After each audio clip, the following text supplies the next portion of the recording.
The humid air of New Orleans hung heavy over the French Quarter as dawn broke on Palm Sunday, 1858.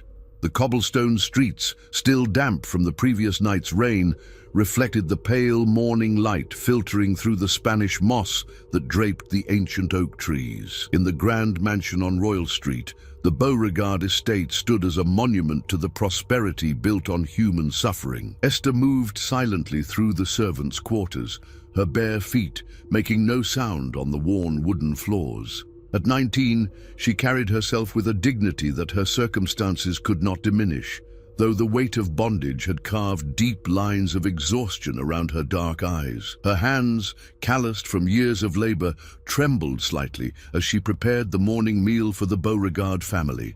"Esther, where's my breakfast?" The voice of Master Charles Beauregard boomed from the dining room, sharp and demanding. He was a man who had built his fortune on the backs of enslaved people, trading human lives like commodities in the bustling slave markets of the city. His wealth had grown exponentially in recent years, making him one of the most influential traders in the South. "Coming, Master," Esther replied, her voice steady despite the storm brewing within her chest. She had learned long ago to mask her emotions, to present the facade of compliance that kept her alive in this house of horrors. The Beauregard children, Thomas, age 8, Margaret, 6, little James, 4, and baby Catherine, barely 2, sat around the mahogany table, their faces flushed with the innocence that their father's business had long since stripped from the adults in their household. They chatted excitedly about the Easter celebrations to come, unaware of the darkness that surrounded their privileged existence. As Esther served the steaming grits and fresh biscuits, she caught sight of Master Beauregard reading the morning paper. The headlines spoke of increasing tensions between North and South, of abolitionists gaining ground, of a nation teetering on the edge of conflict.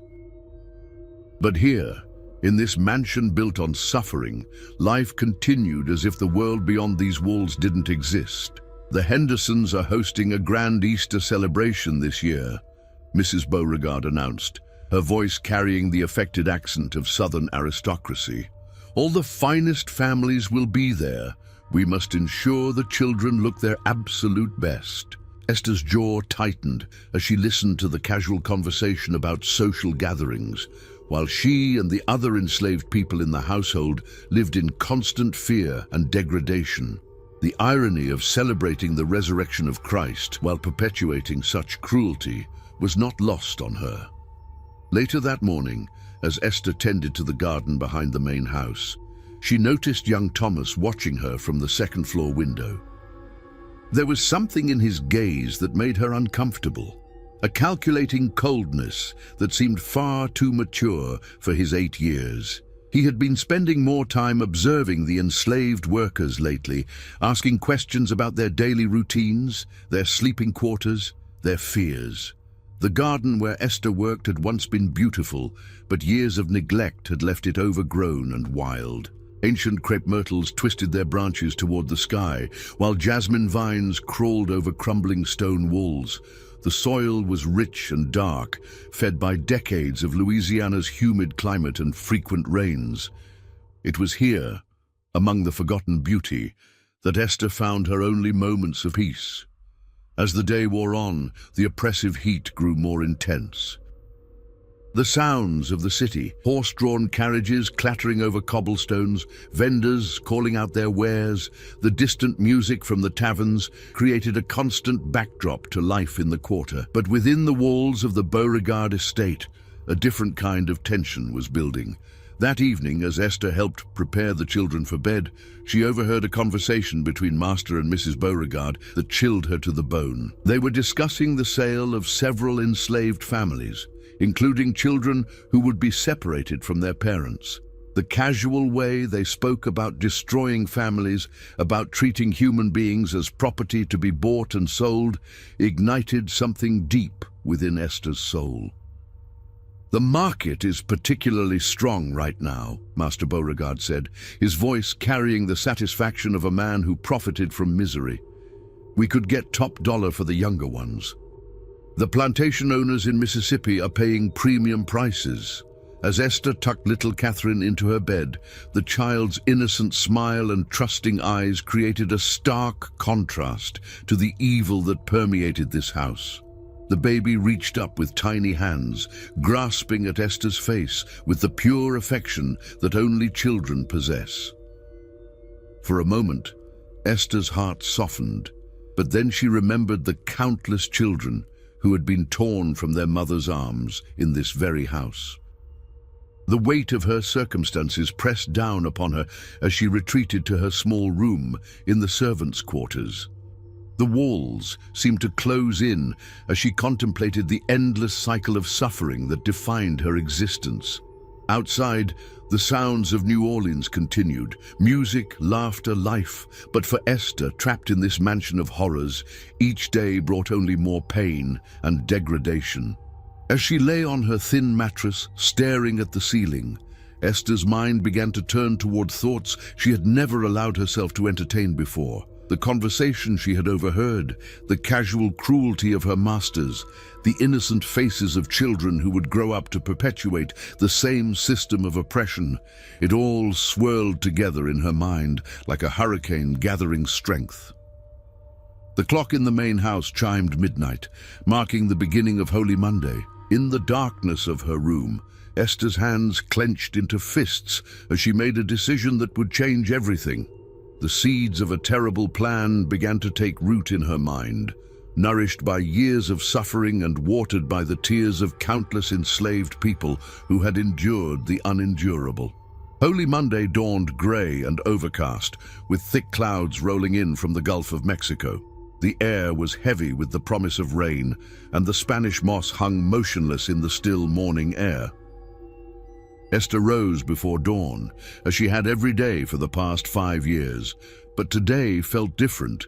There was a clarity in her mind that hadn't been there before, a sense of purpose that both terrified and empowered her.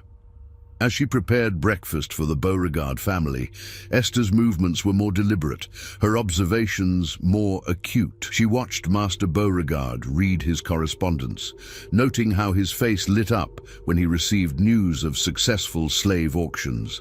She observed Mrs. Beauregard's complete indifference to the suffering around her, the way she treated enslaved people as if they were furniture, useful but utterly without humanity. "Esther, take the children to the garden after breakfast," Mrs. Beauregard instructed without looking up from her embroidery.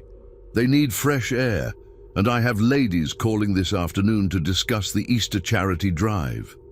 The irony of discussing charity while owning human beings was apparently lost on her entirely. The 4 Beauregard children finished their meal and followed Esther outside. The garden, with its overgrown paths and hidden corners, had become their favorite playground. Thomas, the eldest, had recently developed a fascination with digging, claiming he was searching for buried treasure. His younger siblings followed his lead, their small hands eagerly clawing at the rich, dark soil. "Esther, tell us a story," little Margaret demanded, settling herself on a stone bench beneath an ancient magnolia tree. Her blonde curls caught what little sunlight filtered through the clouds, and her blue eyes sparkled with the kind of innocence that would soon be corrupted by the world she was born into. Esther sat on the ground nearby, her dark skin a stark contrast to the children's pale complexions. As she began to weave a tale about brave princesses and magical kingdoms, her mind was elsewhere, calculating distances, noting the depth of the soil, observing the children's habits and preferences. "Why do you live in the small room, Esther?" 4-year-old James asked suddenly, his head tilted with genuine curiosity. "Why don't you have a big room like us?" The question hung in the air like a challenge. Esther felt the familiar tightness in her chest that came whenever the children's innocence collided with the harsh reality of their situation. How could she explain to a 4-year-old that she was considered property, that his father owned her body and soul, that she had no rights, no freedom, no future beyond what her masters decided for her? "That's just the way things are, little one," she said softly, her voice betraying none of the turmoil within her heart.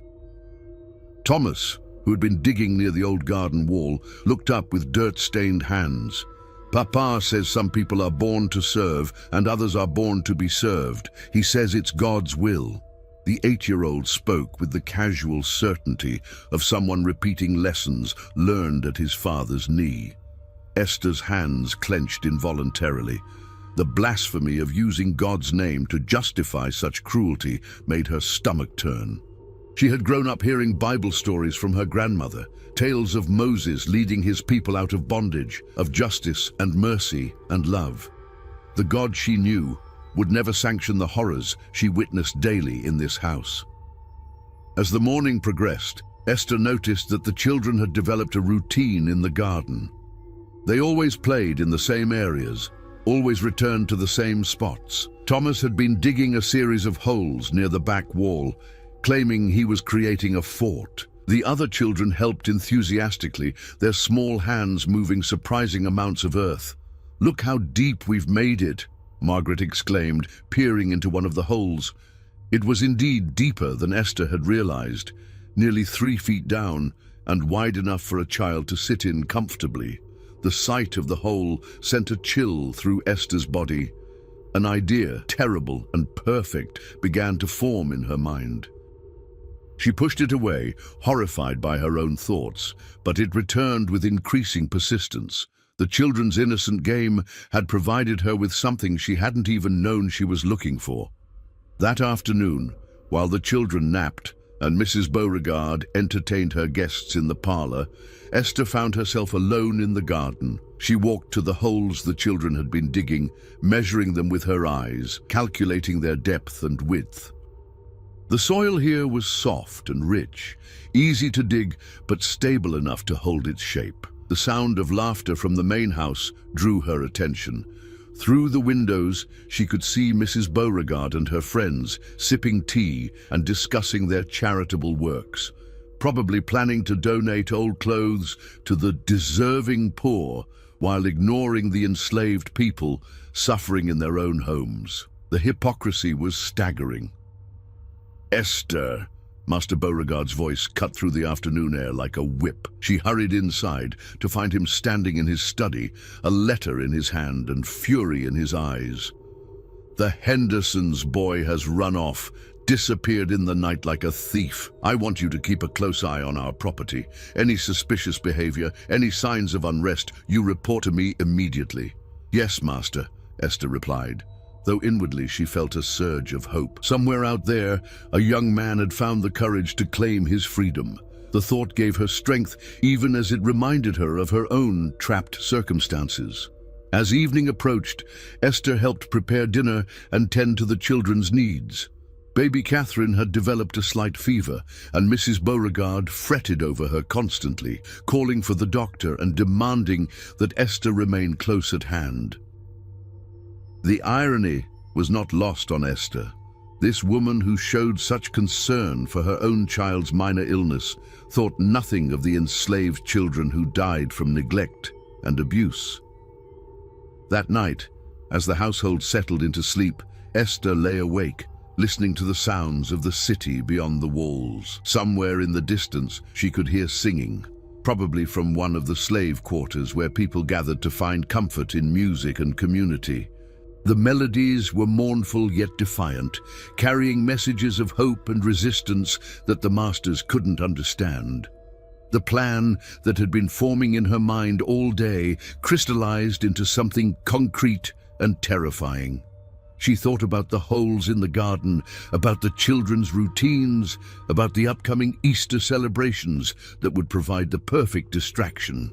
Most importantly, she thought about justice. Not the perverted version that allowed human beings to be bought and sold, but true justice that demanded payment for centuries of suffering. As the clock struck midnight, marking the beginning of Holy Tuesday, Esther made her final decision. The weight of it settled on her shoulders like a mantle, heavy but somehow liberating. For the first time in her life, she would not be a victim. She would be an agent of her own destiny, no matter the cost. The rain that had been threatening all day finally began to fall, drumming against the windows and washing the streets of New Orleans clean. But in the garden behind the Beauregard mansion, the earth remained soft and ready, waiting for what was to come. Holy Tuesday brought with it an oppressive humidity that seemed to press down on New Orleans like a suffocating blanket. The rain from the previous night had left the air thick and heavy, and the garden soil was perfect for digging, soft enough to work easily, but stable enough to hold its shape. Esther noticed these details with the calculating eye of someone whose plans had moved beyond mere thought into the realm of action. The Beauregard household was in a state of controlled chaos as preparations for Easter intensified. Mrs. Beauregard had invited several prominent families for a grand celebration, and every detail had to be perfect.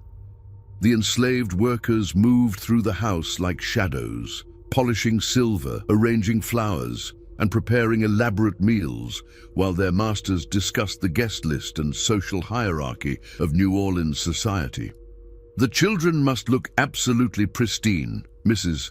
Beauregard announced at breakfast, her voice carrying the sharp edge of anxiety that always accompanied her social events. Thomas, you'll wear your new blue suit.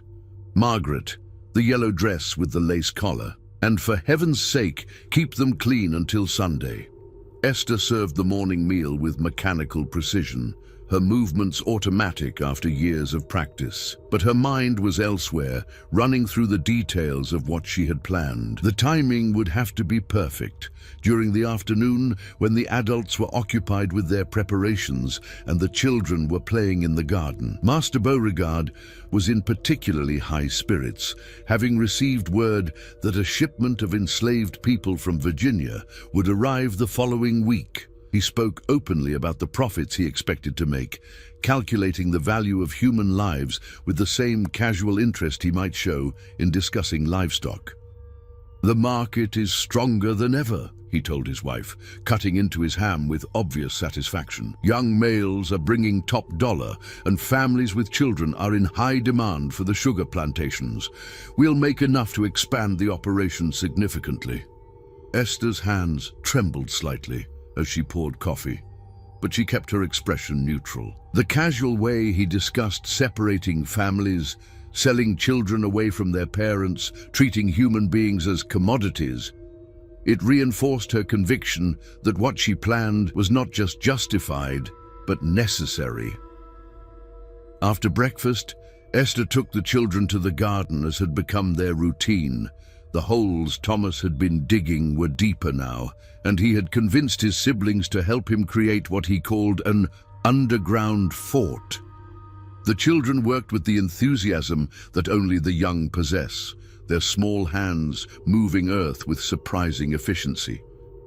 "It's going to be the best fort ever," Thomas declared, his face flushed with excitement and streaked with dirt. "We can hide here and no one will ever find us." The irony of his words sent a chill through Esther's body. She watched as Margaret and James took turns sitting in the deepest hole, giggling as they pretended to be soldiers hiding from enemy forces. Even baby Catherine, who could barely walk, clapped her hands with delight at her siblings' game. "Esther, come see how deep we've made it," Margaret called out, her blonde curls bouncing as she climbed out of the hole. "It's like a real cave now." Esther approached slowly, her heart pounding as she looked into the excavation. It was indeed deep enough now, nearly 4 feet down and wide enough to accommodate a small child. The walls were smooth and stable, held in place by the root systems of nearby plants. It was perfect for what she had in mind, and the children had created it themselves, unknowingly digging their own graves. As the morning progressed, Esther found herself studying each child with new intensity. Thomas, with his calculating intelligence and casual cruelty already beginning to show. Margaret, sweet and innocent now, but destined to become another Mrs. Beauregard, treating enslaved people as property without a second thought. Little James, who would grow up to be another Master Beauregard, buying and selling human lives for profit. And baby Catherine, who would be raised to see nothing wrong with owning other human beings. The thought of what they would become, the suffering they would cause, the families they would destroy, the lives they would ruin, strengthened Esther's resolve. This was not about revenge against innocent children. This was about preventing future generations of suffering, about breaking a cycle that had continued for too long. That afternoon, while Mrs. Beauregard met with the caterers and Master Beauregard conducted business in his study, Esther prepared for what was to come. She gathered the supplies she would need: rope, cloth, a small shovel, hiding them in various locations around the garden. Her movements were careful and deliberate, each action planned and rehearsed in her mind. The children, exhausted from their morning of digging, had settled into their usual afternoon routine. Thomas was reading in the shade of the magnolia tree, while Margaret played with her dolls nearby. James had fallen asleep on a blanket, and baby Catherine was contentedly pulling up grass and examining it with the intense curiosity of a toddler. "Children," Esther called softly, her voice carrying a warmth that masked the ice in her heart. "I have a special game for you to play." Thomas looked up from his book, his eyes bright with interest. "What kind of game?" "It's called Buried Treasure," Esther explained, moving closer to the group. "You hide in your fort, and I'll bury something special for you to find. But you have to stay very still and very quiet, or the magic won't work." The children's faces lit up with excitement. They had always loved Esther's games, and the prospect of finding buried treasure was irresistible. Even baby Catherine seemed to sense the excitement, clapping her hands and babbling happily. "Can we start now?" Margaret asked, bouncing on her toes with anticipation. "Of course," Esther replied, her voice steady despite the storm raging in her chest. "But remember, you must stay completely still and quiet. No matter what happens, don't move or make a sound until I tell you the game is over." As the children eagerly climbed into their holes, chattering excitedly about what treasures they might find, Esther felt a moment of hesitation. These were children, innocent, trusting, unaware of the evil that surrounded them. But then she thought of all the other children, the enslaved children who had been torn from their families, sold like cattle, worked to death in the fields. She thought of the children yet to be born who would suffer under the system these four would perpetuate. The sound of laughter from the main house reminded her of the Easter party being planned, of the wealthy families who would gather to celebrate while human beings suffered in bondage. The hypocrisy, the casual cruelty, the complete lack of humanity, it all crystallized into a cold, hard determination. As the children settled into their hiding places, their excited whispers gradually fading into silence, Esther picked up the shovel she had hidden nearby. The weight of it in her hands felt like the weight of history itself, all the suffering, all the injustice, all the pain that had led to this moment. The afternoon sun beat down mercilessly as Esther began to work, her movements methodical and precise. Each shovelful of earth was a prayer, a plea for justice, a demand for an end to the suffering. The children, true to their promise, remained silent and still, trusting in the woman who had cared for them, fed them, told them stories, and loved them, despite everything. As the holes slowly filled with earth, Esther felt a strange sense of peace settle over her. For the first time in her life, she was in control. For the first time, she was the one making decisions about life and death. The power that had always belonged to her masters was now hers, and she wielded it with the cold precision of someone who had suffered too much and endured too long. The clock in the main house chimed 4 o'clock, its sound carrying across the garden like a funeral bell. In a few hours, the household would discover what had happened. There would be chaos, investigation, punishment. But for now, in this moment, there was only justice, terrible, necessary, and long overdue. The late afternoon sun cast long shadows across the garden as Esther completed her grim work. The earth had been carefully smoothed and covered with fallen leaves and debris, making the disturbed soil nearly invisible to casual observation. The children's excited voices, which had filled the garden with laughter just hours before, were now silenced forever beneath the rich Louisiana soil. Esther stood motionless for several minutes, her hands still gripping the shovel, her body trembling with the magnitude of what she had done.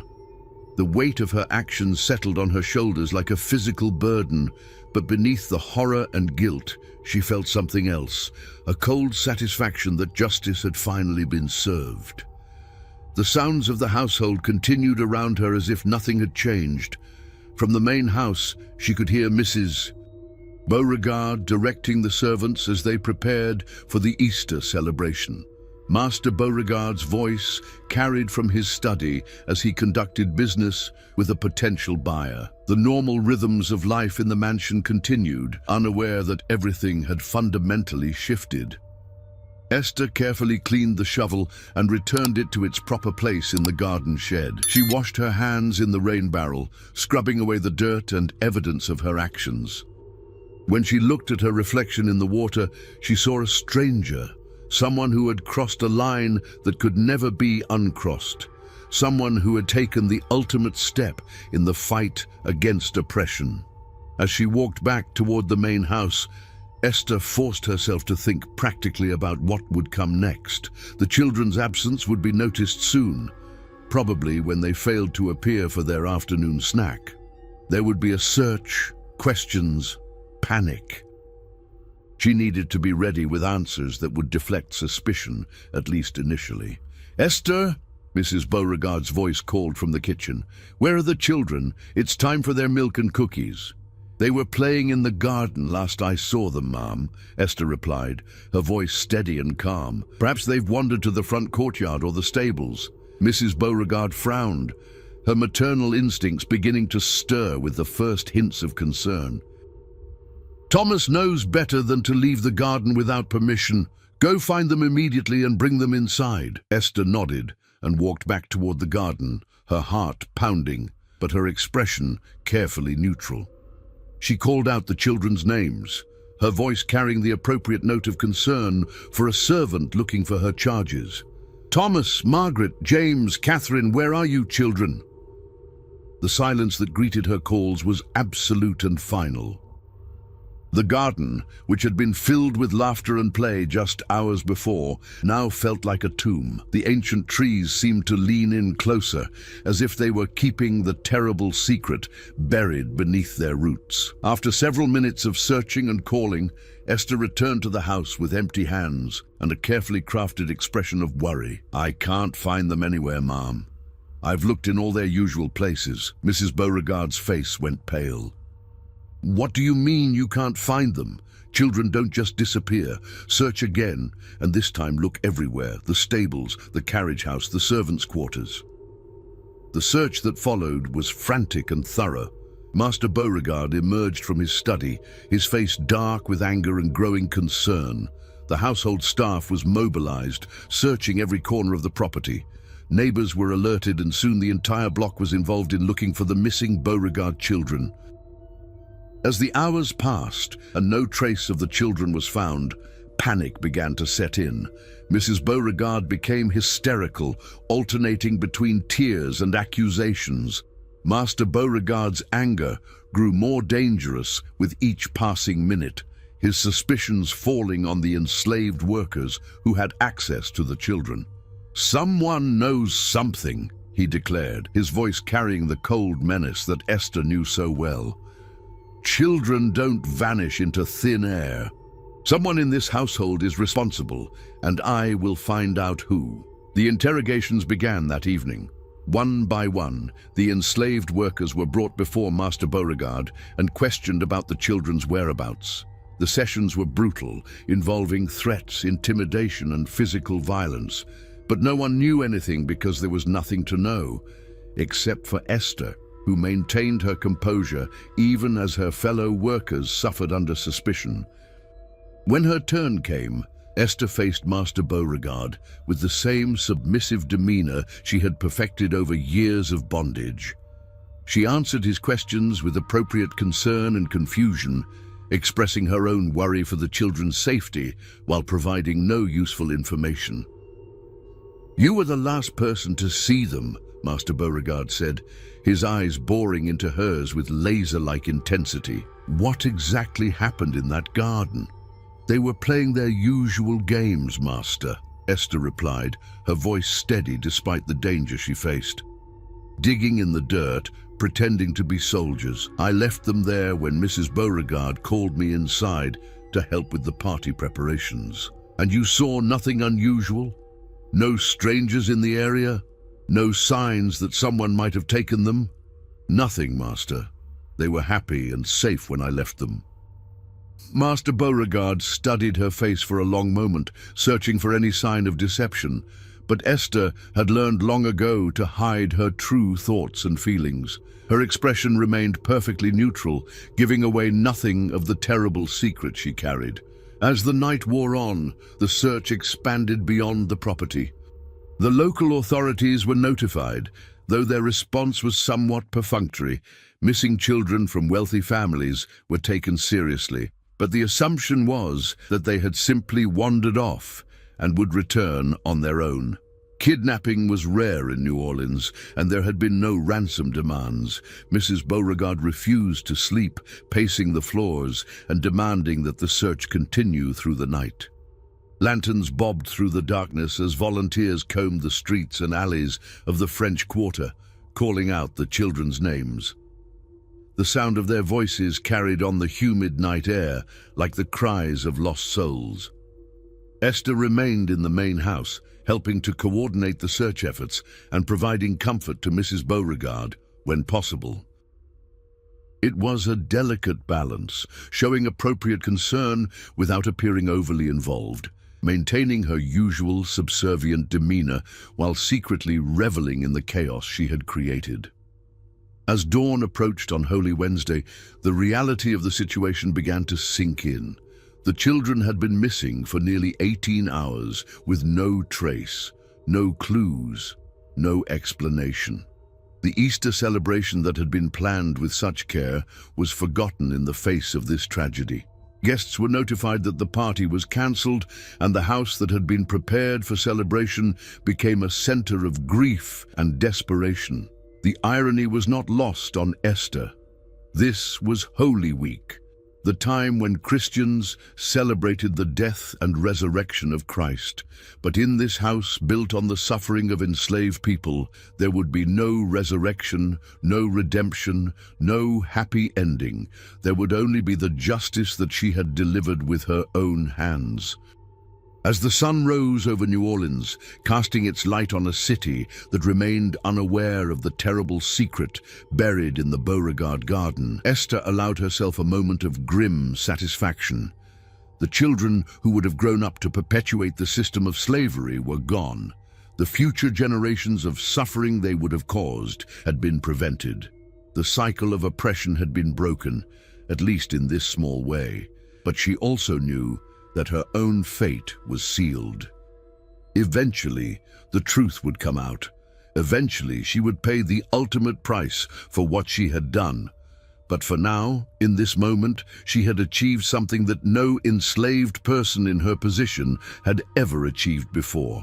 She had taken control of her own destiny and struck a blow against the system that had oppressed her people for centuries. The weight of that knowledge was both terrifying and liberating, and as she prepared to face whatever consequences awaited her, Esther felt a strange sense of peace settle over her troubled soul. Holy Wednesday dawned gray and oppressive, with storm clouds gathering over New Orleans like harbingers of the revelation to come. The Beauregard mansion, once a symbol of prosperity and power, had become a house of mourning and desperation. The search for the missing children had expanded throughout the city, but as the hours passed without any trace of Thomas, Margaret, James, or Catherine, hope began to fade into something darker and more desperate. Master Beauregard had not slept since the children's disappearance. His eyes were bloodshot with exhaustion and rage, and his usual composure had cracked to reveal the brutal man beneath the veneer of Southern gentility. He had questioned every enslaved person on the property multiple times, his interrogations becoming increasingly violent as his frustration grew. "Someone in this house knows what happened to my children," he declared to the assembled household staff, his voice carrying the promise of terrible retribution. "I will tear this place apart, board by board, if necessary. I will sell every last one of you to the worst plantations in Mississippi if I don't get answers." Mrs. Beauregard had collapsed into a state of near catatonia, attended by the family doctor who administered laudanum to calm her hysteria. She sat in the parlor like a broken doll, staring out the window at the garden where her children had last been seen, her mind unable to process the magnitude of her loss. The local authorities had finally taken the disappearance seriously, sending Detective Henri Rousseau to investigate. Rousseau was a methodical man with sharp eyes and an intuitive understanding of human nature. He had seen enough tragedy in his years with the New Orleans police to know that the most obvious explanations were often the correct ones. But he also understood that in a city built on secrets and lies, the truth was rarely simple. "I want to examine the garden again," Rousseau told Master Beauregard as they stood in the main hall. "Sometimes a fresh perspective reveals details that were missed in the initial search." Esther, who was polishing silver nearby, felt her blood turn to ice. She had been dreading this moment, knowing that a thorough investigation would eventually uncover what she had done. But she forced herself to remain calm, to continue her work as if the detective's words meant nothing to her. The examination of the garden was painstakingly thorough. Rousseau walked every inch of the property, noting the children's favorite play areas, the holes they had been digging, the soft earth that had been disturbed by recent rains. His trained eye picked up details that the frantic searchers had missed. Subtle changes in the soil, areas where the ground had been recently worked, patterns that didn't quite fit with natural settling. "These holes," Rousseau said, kneeling beside the excavations the children had made, "they're deeper than I would expect children to dig on their own. And this soil—" He picked up a handful of earth, examining its consistency and color. "It's been moved recently. Very recently." Master Beauregard's face grew darker as he watched the detective work. "What are you suggesting?" "I'm not suggesting anything yet," Rousseau replied carefully, "but I think we need to excavate this area more thoroughly. If the children fell into one of these holes and were somehow buried—" The words hung in the air like a death sentence. Master Beauregard's face went white as the implications sank in. You think they're buried here, in my own garden?" "It's a possibility we need to investigate," Rousseau said gently. "I'll need to bring in some men with shovels. We'll be very careful, very respectful, but we need to know for certain." As word spread through the household that the garden would be excavated, Esther felt the walls closing in around her. She continued her duties with mechanical precision, but her mind was racing, calculating how much time she had before the truth was revealed. There was no escape now, no way to avoid the consequences of what she had done. The excavation began that afternoon. A team of workers, supervised by Detective Rousseau, carefully began digging in the areas where the soil had been disturbed. The work was slow and methodical, each shovelful of earth examined for any sign of the missing children. Esther watched from the kitchen window, her hands gripping the windowsill so tightly that her knuckles went white. She could see Master Beauregard pacing nearby, his agitation growing with each passing minute. Mrs. Beauregard had been sedated and taken to her room, unable to bear the sight of her garden being torn apart. As the afternoon wore on, the diggers worked deeper into the soft Louisiana soil. The holes the children had made were expanded and deepened, revealing the careful work that had gone into concealing what lay beneath. And then, just as the sun began to set on Holy Wednesday, one of the workers called out, "Detective! Over here!" Rousseau rushed to the spot where the worker was pointing. There, barely visible in the dark earth, was a small hand, pale, delicate, unmistakably that of a child. The detective's face went grim as he carefully brushed away more soil, revealing the peaceful face of little Catherine, her blonde curls still visible despite the dirt that covered her. The discovery sent shockwaves through the assembled crowd. Master Beauregard let out a roar of anguish and rage that could be heard throughout the quarter. The workers continued digging with renewed urgency, and soon the bodies of all 4 children were uncovered, arranged in their underground hiding places like sleeping angels. The sight was both heartbreaking and horrifying. The children appeared peaceful, as if they had simply fallen asleep in their garden fort, but the reality of what had happened, that they had been buried alive, suffocated in the earth they had helped to dig, was almost too terrible to comprehend. "How?" Master Beauregard whispered, his voice broken with grief and rage. "How could this happen? Who could do such a thing?" Detective Rousseau examined the scene carefully, noting the way the bodies were positioned, the evidence of deliberate burial, the careful concealment of the crime. This was not an accident or a tragic mishap. This was murder, planned and executed with cold precision. "This was intentional," he said quietly. "Someone buried these children alive. Someone who knew their routines, who had access to them, who could get close enough to..." He paused, the full horror of the crime sinking in. "We're looking for someone in this household, someone the children trusted." The investigation that followed was swift and brutal. Every member of the household was questioned again, this time as potential suspects in a quadruple murder. The enslaved workers, already under suspicion, faced interrogation that bordered on torture.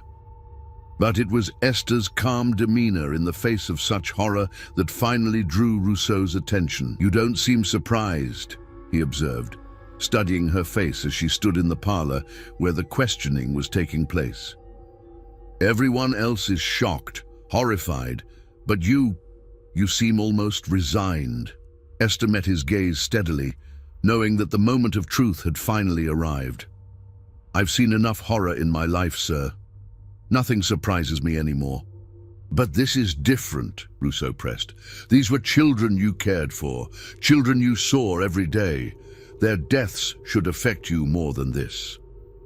For a long moment, Esther said nothing. Then, slowly, she straightened her shoulders and lifted her chin with a dignity that her circumstances had never been able to destroy. "You want to know who killed those children? I did. I buried them alive in that garden. And I'm not sorry for it." The confession sent shockwaves through the room.